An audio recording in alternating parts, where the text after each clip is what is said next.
kicking back on this summer breeze.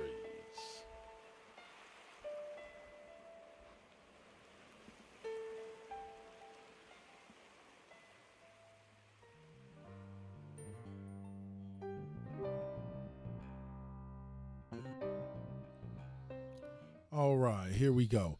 So, this week in basketball. The Warriors are still the top team in the West with a record of 43-7.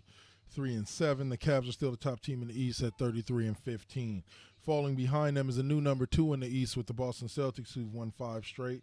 31-18 is their total record. 17-8 at home, 14-10 on the road. They're 7-3 against their division and 23-9 in the conference. I said from the beginning of the season that Boston would be a sneaker team, and they seem to be living up to that expectation. Behind them falls the Raptors at 30-20, who've lost a couple, like 3 out of 4 or 3 out of 5, something like that, of their recent games, and let's just say they're not headed in the right direction. Behind the Warriors are the Spurs at 38-11 and the Rockets at 36-17. Both teams are teams that will continue to climb and get better, so the Warriors have to continue winning games if they want to stay ahead of them.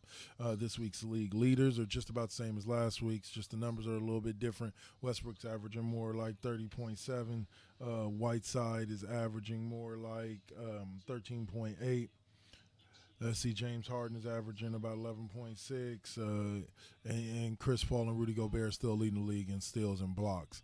The top stories of this week were the Clippers, who are still in talks to bring Melo to L.A. Oh, sorry, not wrong stories. LeBron James, beef with Charles Barkley. LeBron just let it go. You ask for this type of treatment when you call yourself the king, when you stand out here and you act like you're better than everybody else, and statistically back it up. This is just what happens when you're that good. Deal with it. Clay it's been announced that he's going to defend his 3-point title at the All-Star weekend, and I like it. Steph says he may not do it for rest, and I think that's good.